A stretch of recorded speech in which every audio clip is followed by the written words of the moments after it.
tous et à toutes. Je me présente, je suis Abdelia Madouri, conseiller en formation professionnelle au Greta Seine-Saint-Denis. Nous sommes là avec mes collègues pour présenter la formation du BTP et je vais d'ailleurs les laisser se présenter une par une. Bonjour à tous et à toutes, je suis Marie Mingour, conseillère en formation professionnelle au Greta Seine-et-Marne, sur les secteurs BTP notamment. Bonjour, Sandrine Piaskowski, je suis également conseillère en formation professionnelle comme mes deux collègues sur le secteur du BTP et au Greta de la Seine-Saint-Denis. Ravie donc de pouvoir échanger avec vous aujourd'hui. Le Greta constitue, alors on a donné les noms des départements sur lesquels nous sommes affectés, mais bien évidemment le Greta est constitué en réseau, et donc on est là aussi pour représenter les Greta des autres départements. Il y en a un par département en Île-de-France, à l'exception de Paris où il y a plusieurs Greta selon les métiers. Je vais garder un œil sur le fil de discussion et je pense qu'après la présentation, on pourra faire un point sur les questions spécifiques ou alors on peut aussi interrompre en cours de présentation s'il y a des questions qui sont liées à l'élément présenté pour rendre peut-être l'échange plus vivant. Oui, voilà, n'hésitez pas.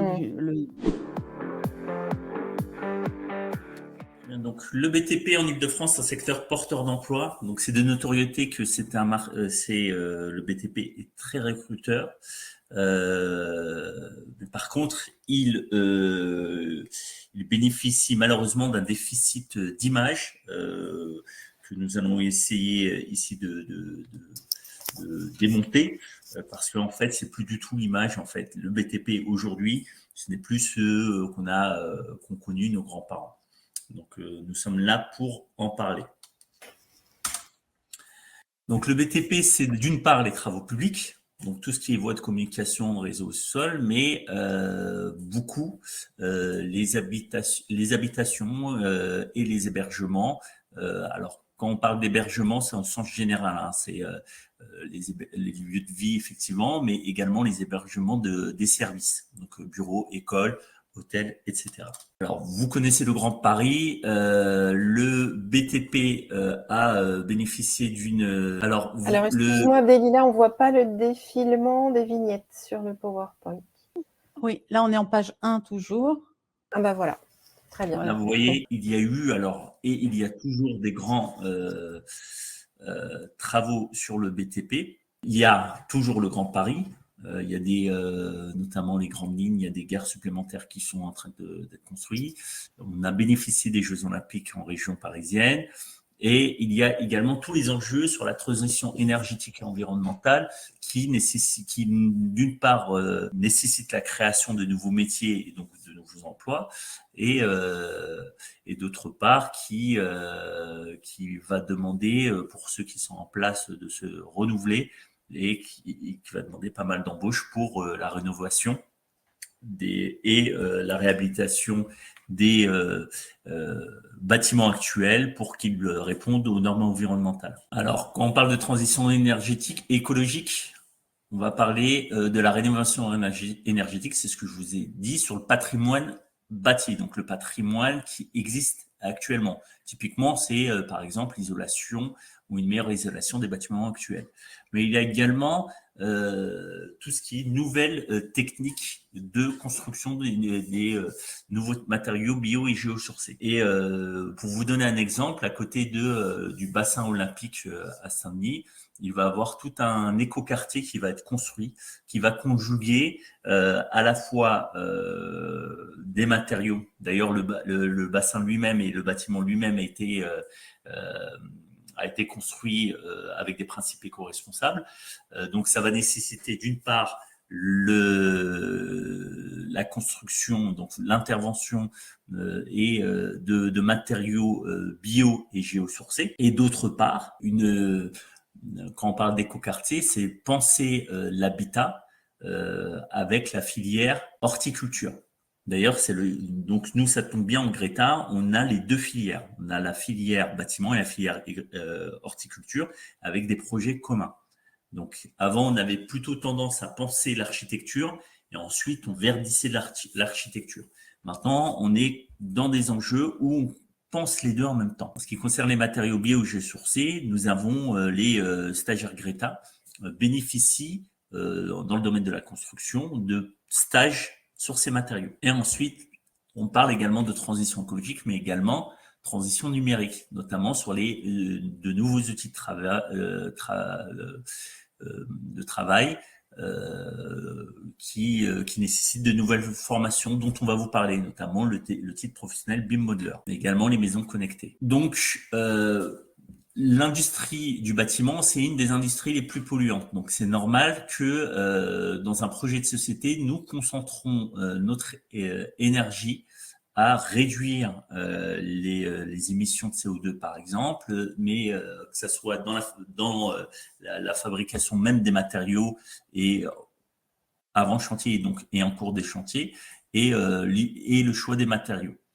Donc, on va réduire notre impact écologique de ce secteur-là. Donc, en fait, c'est redondant par rapport à ce que je disais tout à l'heure. Ça va forcément nécessiter l'intervention de nouveaux métiers, mais également de nouveaux matériels. Donc, je passe cette diapo-là. Donc, le Greta lui-même, comme je vous le disais, nous sommes au cœur de cette transition-là. Donc, nous ne comptons pas juste de former, nous faisons partie d'un certain nombre de consortiums pour réfléchir pour d'une part observer la mouvance du secteur à l'utilisation de ces nouveaux matériaux, mais également à l'emploi de nouvelles méthodes. Donc nous y participons, nous regardons, mais nous participons également sur comment on peut accompagner les volontés de ces secteurs-là à travers la formation. Je passe là-dessus. Donc aujourd'hui, voilà nos partenaires. Donc la région Île-de-France est un partenaire privilégié. Il finance beaucoup de nos formations. Nous sommes également dans le cadre d'un consortium dont on va vous parler, dans le cadre des campus numériques et écologiques, le CMQ, où on s'engage dans des projets, ce qui nous permet de bénéficier d'un certain nombre de subventions pour pouvoir améliorer les formations. Donc, dans le consortium, il y a le BTP CFA, Île-de-France, l'AFFB, l'Université Gustave Eiffel, l'UPEC, donc l'Université Paris-Est, Créteil-Val-de-Marne, et bien entendu, le Greta étant un organisme de formation de l'éducation nationale, l'Académie de Créteil. Voilà quelques chiffres. Donc, le BTP, c'est un secteur qui recrute 28% du capital national du bâtiment, 130 000 entreprises, donc 95% d'entreprises de 0 à 9 salariés. Il y a beaucoup de petites entreprises, il y a beaucoup de personnes qui se mettent à leur compte. Beaucoup de projets de recrutement dans le secteur de la construction, de nombreux emplois. Il y a 25% des effectifs qui doivent être renouvelés d'ici 10 ans. Il y a une volonté de féminiser ce métier-là. Donc aujourd'hui, il y a 90% d'hommes et 10% de femmes. Nous voulons en fait nous travaillons à ce qu'il y ait une parité sur ce secteur-là. Alors ça, c'est ce que je viens de dire. Voilà. Donc, travailler dans le BTP, c'est pouvoir travailler dans des entreprises de toute taille. Donc, on peut être artisan, travailler à son compte, comme on peut travailler dans des grands groupes. Il y a des recherches à l'étranger, c'est possible de travailler à l'étranger et donc toujours la possibilité pour devenir patron. Donc, dans les métiers des BTP, on va un peu décliner. Il y a tout ce qui est travaux publics, qui est aménagement des espaces urbains. Il y a ce qu'on appelle le gros œuvre. On n'est plus dans les espaces urbains, on est plutôt dans le bâti, avec les métiers comme maçon, coffreur. Donc, métallier, le métallier, c'est la personne qui va s'occuper de toutes les parties métalliques d'un bâtiment. Les garde-corps, les rampes d'escalier, etc. Il y a également tout ce qui est menuisier, installateur qui va s'occuper de ce qu'on appelle les dormants et les ouvrants, autrement dit, ce sont les portes, les fenêtres, et ensuite tout ce qui est métier du second œuvre, peintre, applicateur de revêtement, etc. Ceux qui s'occupent de l'enveloppe extérieure, les façadiers, le poseur et bien d'autres, j'en passe. Il y a tout ce qui est équipement technique, donc tout ce qui est sanitaire et électrique. Et ensuite, il y a pour les autres métiers, il y a des métiers qui accompagnent, par exemple, les métiers d'études et d'encadrement, les bureaux d'études, etc. Donc le BTP, c'est travailler en extérieur, souvent, sauf quand on est en bureau d'études, mais on peut se déplacer sur les chantiers. C'est avoir un esprit d'équipe, aimer les déplacements, parce qu'on ne travaille jamais deux fois sur le même chantier, et respecter les consignes de sécurité. Donc, ce sont aujourd'hui des métiers valorisants. Il y a tellement de besoins que pour les personnes qui ont la compétence et qui ont la volonté, la motivation, il est assez aisé de monter en échelon. Il y a des formations internes. Nous avons des partenariats, par exemple, là, en ce moment, nous travaillons sur un projet avec Bouygues. Et souvent, les grands promoteurs nous disent qu'ils ont beaucoup de mal à trouver des compétences à haut niveau. Donc, dès lors qu'ils peuvent former leur personnel, ils le font. D'ailleurs, ils ont des organismes de formation affiliés ou internes pour ces métiers-là qui sont un peu rares. Donc, voilà les passerelles sur lesquelles on peut évoluer. Donc, là, on vous donne l'exemple du gros œuvre. On peut être un ouvrier sur chantier, on peut être assistant chef de chantier, c'est niveau bac, chef d'équipe, ça va être niveau BTS, conducteur de travaux, et ensuite ingénieur de travaux, chef d'agence, etc. Donc des métiers qui révèlent quelles sont les qualités pour pouvoir travailler dans le BTP. Il faut avoir de la méthode, il faut être... Alors on dit souvent, c'est quoi ce chantier pour désigner une chambre qui est dérangée, par exemple. Mais en réalité, le chantier, c'est quelque chose qui est extrêmement organisé. Donc, il faut savoir être méthodique, organisé, avoir l'esprit d'initiative, se déplacer, avoir l'esprit, savoir s'adapter à toutes les situations. Parce qu'un chantier ne se passe jamais comme on l'a vraiment prédit. Avoir l'esprit d'équipe, aimer le travail en plein air. Je passe un peu sur les... voilà, donc 8 bonnes raisons pour choisir le métier du BTP. C'est pas routinier, c'est pas un travail de routine, c'est un travail en équipe.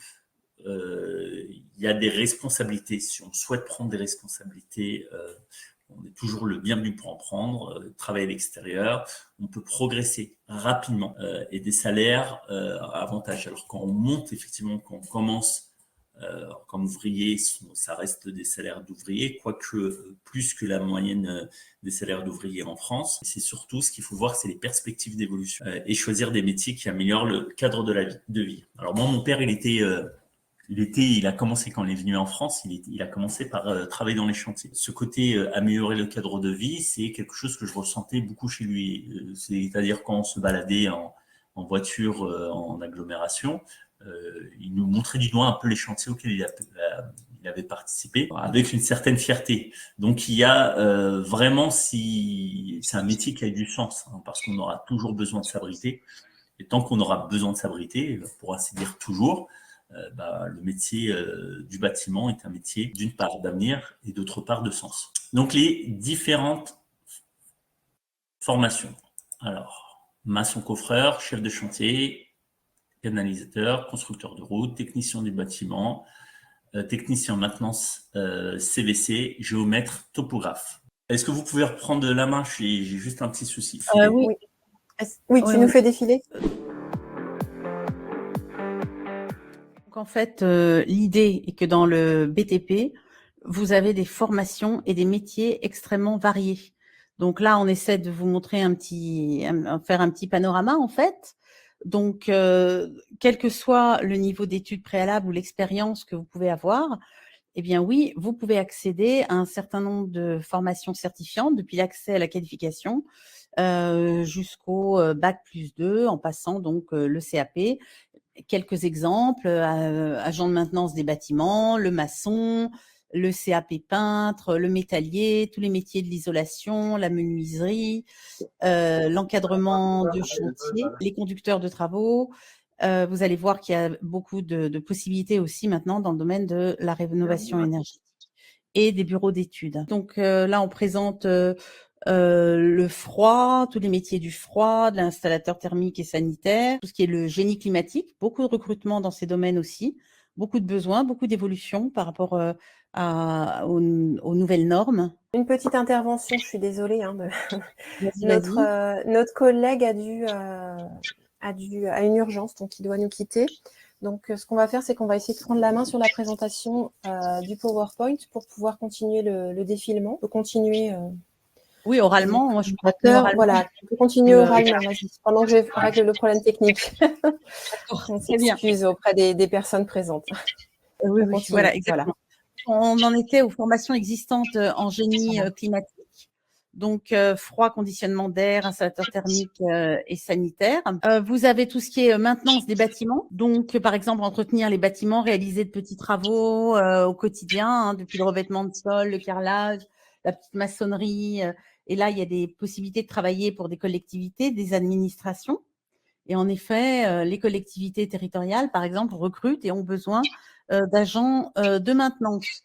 Des métiers peut-être plus connus comme le maçon, tout dépend de l'ampleur du chantier. On travaille avec des outils à main, des outils mécaniques, etc. Néanmoins, c'est aussi un métier qui a beaucoup évolué dans le sens où désormais, les maçons eux-mêmes vont pouvoir travailler sur maquette numérique, par exemple, puisque de plus en plus maintenant, les plans sont sur maquette numérique. Il faut savoir lire les maquettes numériques. De la même façon, le maçon d'aujourd'hui, il est au fait de nouvelles techniques qui sont utiles dans le cadre de la transition écologique énergétique. On a évoqué tout à l'heure, par exemple, des nouveaux matériaux, comme les matériaux biosourcés. Eh bien, dans nos formations, on fait en sorte que ces évolutions récentes, vous puissiez non seulement en prendre connaissance, mais pratiquer aussi dans ces domaines. Donc, on va jusqu'aux maçons réseaux divers, aux constructeurs de routes qui entretient les réseaux routiers, tout ce qui est les canalisateurs, les opérations préalables à la pose de canalisation, les réseaux d'assainissement, des mécaniciens engins de chantier. Donc, on a parlé tout à l'heure des chauffagistes, des monteurs en installation thermique. Beaucoup aussi de demandes, beaucoup de demandes dans ce cadre. Vous entendez parler, par exemple, des pompes à chaleur, etc. Enfin, dans tout ce qui est rénovation énergétique, vraiment, c'est énorme en termes de recrutement et de besoins. Vous avez des plaquistes qui vont travailler sur toute l'isolation, l'isolation des espaces intérieurs. Vous avez des menuisiers installateurs. Ça a été évoqué tout à l'heure par mon collègue. Le fait qu'on peut intervenir sur des chantiers de construction, donc qui vont concerner l'habitat individuel et collectif. Pouvoir installer des menuiseries, des fermetures intérieures, extérieures, donc les portes, les fenêtres, etc. Et évidemment, dans le cadre des projets de rénovation énergétique, les besoins sont vraiment très importants et logiquement, on devrait avoir au mois d'octobre une formation conventionnée par la région Île-de-France parce que le bois est vraiment un secteur qui recrute. Donc, ça touche aussi tout ce qui est installation. Cuisine, salle de bain, etc. Et portes, fenêtres, portails, etc. On a évoqué les métalliers aussi.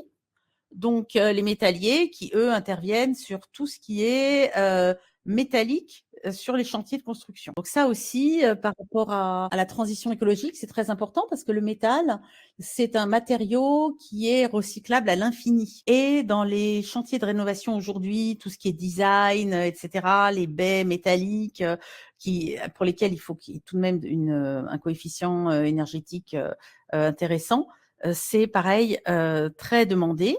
On a des métiers d'encadrement, les chefs d'équipe, les assistants chefs de chantier gros œuvres. Donc ça, on a déjà une confirmation de formation là-dessus l'année prochaine, conventionnée par France Travail. Donc l'assistant chef de chantier qui est le bras droit du chef de chantier. Très important aussi dans le cadre des nouvelles techniques. Il va travailler pas mal aussi en numérique et son activité sera à la fois sur le chantier en bureau, avec des déplacements fréquents. Et dans tous les cas, beaucoup de demandes aussi. On a des chargés d'affaires, donc pour démarcher, accompagner le client. Sur le réseau des Greta, on propose une nouvelle formation qui est vraiment en phase avec les préoccupations environnementales actuelles. Donc, cette formation s'appelle le CAREP. C'est un titre professionnel qui prend place sur 8 mois de formation avec 2 périodes de stage de 1 mois chacune. Et en fait, c'est un chargé d'accompagnement. Donc là, en fait, on est à l'interface entre les différents acteurs d'un chantier. Alors, on est vraiment sur la rénovation, comme l'a présenté notre collègue tout à l'heure. C'est vrai que là, les défis du bâtiment, on est beaucoup sur rénover l'existant pour être en accord avec les demandes et les nécessités du contexte écologique et également avec les défis énergétiques. Donc, le chargé d'affaires en rénovation, donc c'est un professionnel spécialiste donc, qui évalue les performances thermiques d'un bâtiment existant et qui va mettre en place une proposition, un scénario de projet de rénovation de l'énergie. Il va réaliser des diagnostics à l'aide d'outils, donc c'est un technicien du diagnostic. Et ensuite, il va proposer des solutions techniques et comme on voit dans le titre, c'est vraiment un chargé d'accompagnement en rénovation du bâtiment. Donc, il y a une mission de conseil qui est très importante. Donc, vous avez certainement entendu parler des conseillers de MaPrimeRénov'. Donc là, c'est tout à fait le type de profil qui peut intervenir au cours de ces dispositifs pour conseiller le particulier, mais aussi les entreprises, les collectivités, pour des projets de rénovation. Et le petit plus de cette formation, c'est qu'en fait, là, cette année, donc on a une formation qui a commencé, qui a pris place en Seine-et-Marne, et on a des femmes qui sont présentes sur la formation. Donc, comme on le disait tout à l'heure, les métiers du BTP, on a à peu près 10% de femmes et ça s'ouvre. Donc, on sort un peu des clichés peut-être qui étaient sur le chantier et puis des métiers très physiques. Là, on est aussi sur une phase qui est vraiment nécessaire avec des profils un petit peu variés. On peut peut-être présenter la suite du diapo. Donc, je vais passer... Donc là, en fait, on peut vous proposer un peu en éventail des métiers. Peut-être que Sandrine, tu veux faire un petit focus. Alors oui, en fait, on a évoqué déjà ça. J'ai fait un petit focus sur le menuisier, le métallier. Peut-être qu'on peut arriver à la phase bureau d'études, etc. Alors, le menuisier, il est là. Le métallier. On en a parlé aussi. Alors, après, on a les chefs d'équipe gros œuvres. Voilà, le fait que oui, aujourd'hui, il y a beaucoup de recrutement aussi pour tout ce qui est encadrement de chantier. Les conducteurs, par exemple, sont très, très demandés puisque justement, on a évoqué tout à l'heure les chantiers du Grand Paris, etc., etc. Il y a vraiment de grandes entreprises, on a évoqué Bouygues ou d'autres, qui recrutent parce que les grands chantiers, c'est toujours le cas et on a vraiment besoin d'encadrement et de conducteurs de travaux. Donc, on a des formations qui sont déjà calées. On a un démarrage pour les conducteurs fin septembre. Donc, c'est extrêmement demandé. Voilà, les chef d'équipe, assistant, chef de chantier. Donc, ça se décline à différents postes, en fait. Donc, le chargé d'affaires, là, qui est plus sur du général, qui n'est pas forcément sur la rénovation. Conducteur de travaux, conductrice de travaux. Donc, on a bien pris soin de mettre tous ces métiers au féminin, comme on l'a dit. Alors ensuite, donc le BIM. Là, on est plus dans l'accès numérique. Donc, en fait, c'est un point aussi extrêmement important de notre présentation.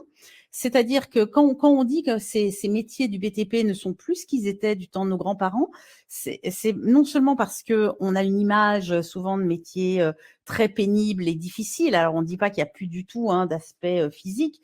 Ça existe toujours, mais malgré tout, ça a beaucoup évolué parce que, par exemple, le numérique est devenu extrêmement important. On en parlait tout à l'heure par rapport aux maçons. Eh bien, aujourd'hui, il y a des maquettes numériques. On n'a plus les vieux plans papier comme dans le temps. De plus en plus, vous avez une maquette numérique. Donc, un maçon, par exemple, doit pouvoir exploiter cette maquette, savoir la lire en numérique, informatiquement. C'est extrêmement important. Donc, quelles que soient les formations, les aspects numériques sont là. Et plus spécifiquement, en effet, il y a aujourd'hui des formations qui sont là justement pour tout ce qui est, par exemple, ce qu'on appelle le BIM, donc c'est-à-dire la modélisation des informations numériques pour le bâtiment. C'est-à-dire qu'en effet, on travaille plus aujourd'hui chacun dans son coin avec, mettons, des plans papier pour l'électricien, des plans papier pour le plombier, pour la plomberie, etc., etc. Mais aujourd'hui, on peut travailler de manière collaborative autour d'une maquette numérique à laquelle chacun des corps de métier peut avoir accès. Donc ça, c'est l'idée que le numérique aujourd'hui a une place très importante dans la construction.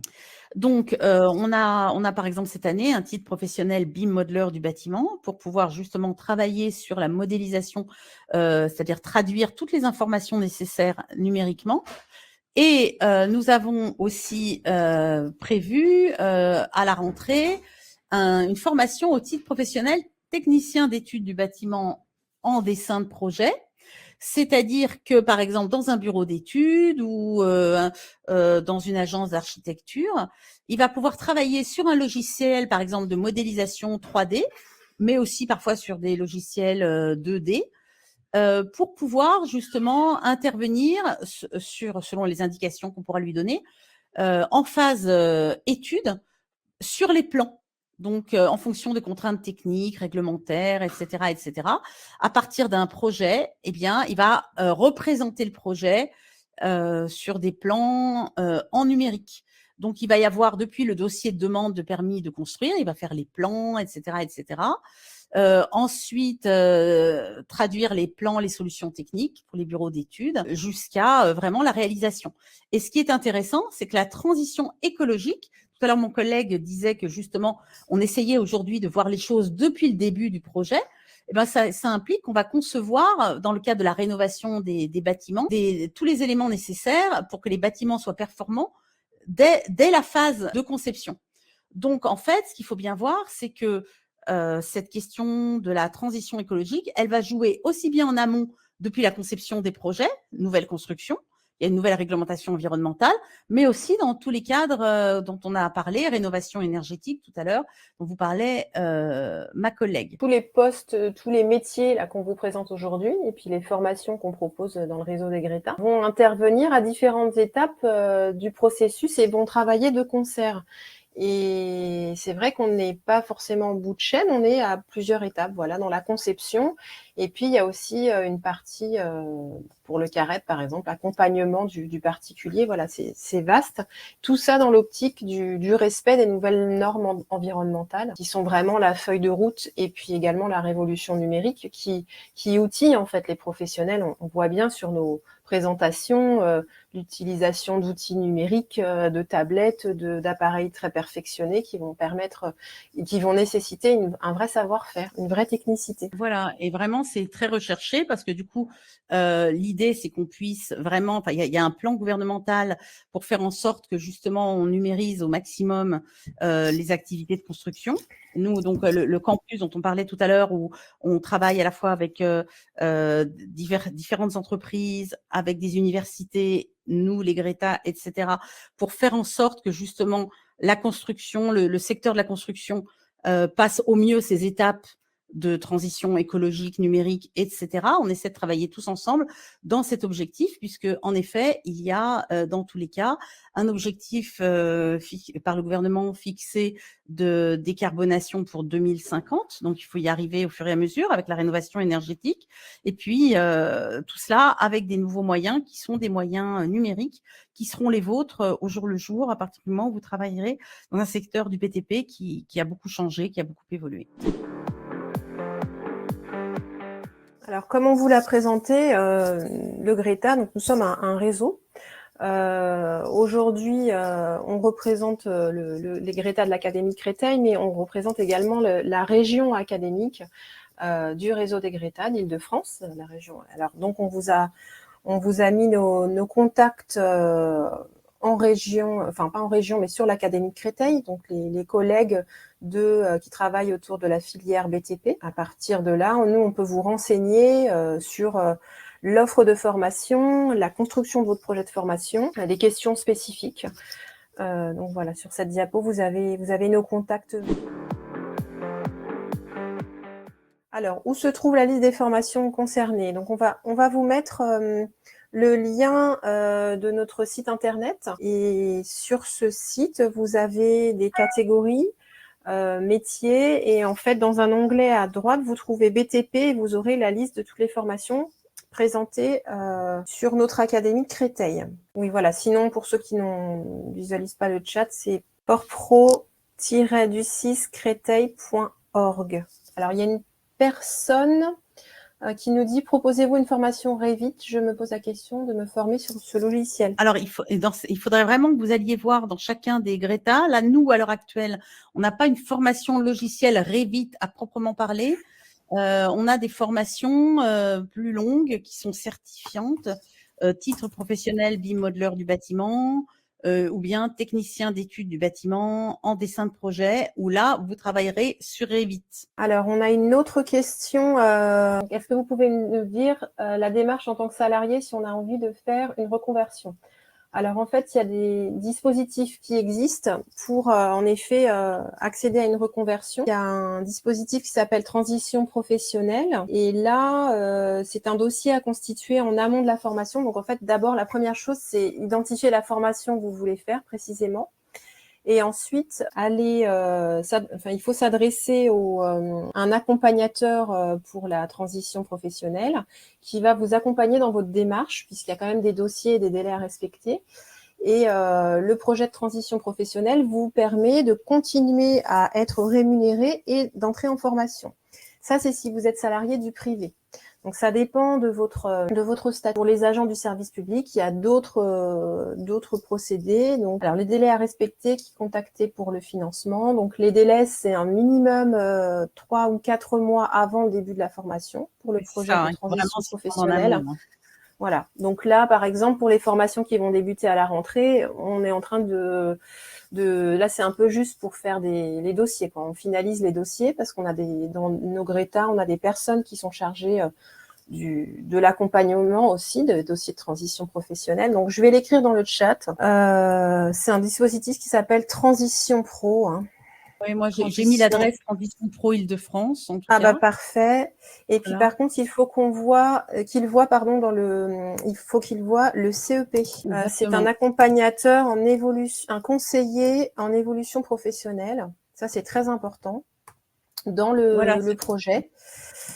Parce qu'en fait, il faut savoir que les transitions pro, il y a un dossier, il y a des points avec des critères, et les critères, donc il y a des listes, on les trouve, et avec l'accompagnement du conseiller en évolution professionnelle, on a plus ou moins de chances en fonction des critères de faire accepter son dossier par les commissions qui décident de ça. Alors, conseiller en évolution professionnelle. Et alors, une autre question, ces formations sont en présentiel? Alors, la plupart des formations sont en présentiel, mais on peut avoir des formats hybrides. Donc, une partie en distanciel et une partie en présentiel. Voilà, mais c'est vrai que si vous voulez passer par Transition Pro, il faut déjà que vous identifiez bien la formation qui vous intéresse, que ce soit vraiment clair pour vous, parce que dans le dossier, on va vous demander véritablement toute une argumentation, une enquête métier, enfin ce genre de choses. Donc là-dessus, vous serez accompagné à la fois par le conseiller en évolution professionnelle, mais dans nos Greta, on a chaque Greta a un chargé de mission qui peut vous accompagner dans ce processus. Donc ça, c'est un point vraiment important. Et en effet, il faut s'y prendre, on va dire, oui, logiquement, c'est déposé à 3 mois, et le mois d'avant encore, donc le 4e mois d'avant, est laissé logiquement pour l'accord de l'employeur. Donc ça demande vraiment d'être fait en amont. Oui, puis ça dépend aussi de votre profil, si c'est une reconversion totale ou si vous voulez acquérir de nouvelles compétences. Parce qu'on a aussi des modules, notamment ce que notre collègue évoquait tout à l'heure sur tout ce qui est matériaux biosourcés. Donc là, ça va être des modules de construction, de rénovation en terre crue, par exemple. Donc, si vous avez déjà un bagage dans la construction ou dans la maçonnerie, ça peut être un plus. Donc là, on est aussi axé sur la transition écologique. Donc, on a vraiment des formations de durée variée et qui s'adressent à différents profils. Voilà, et dans tous les cas, la transition écologique, désormais, on la prend en compte dans l'ensemble de nos formations.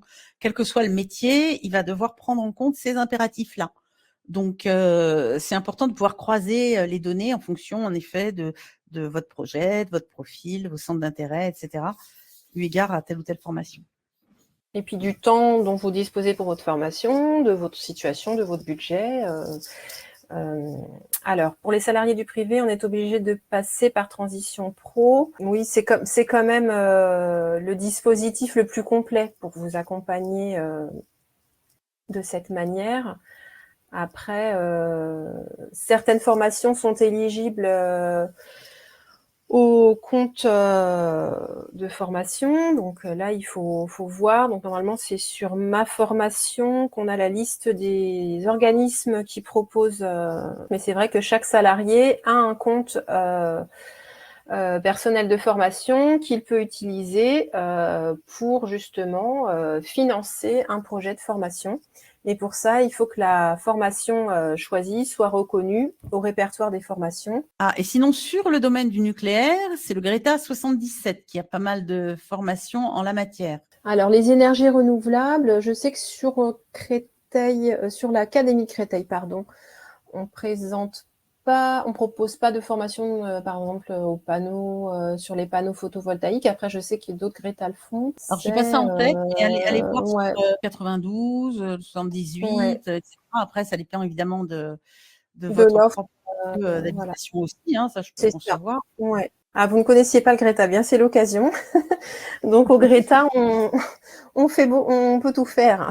On fait beaucoup, dans beaucoup de domaines. Donc c'est vrai que si vous avez la curiosité d'aller chercher un peu sur le site internet, vous verrez que pratiquement tous les domaines sont représentés.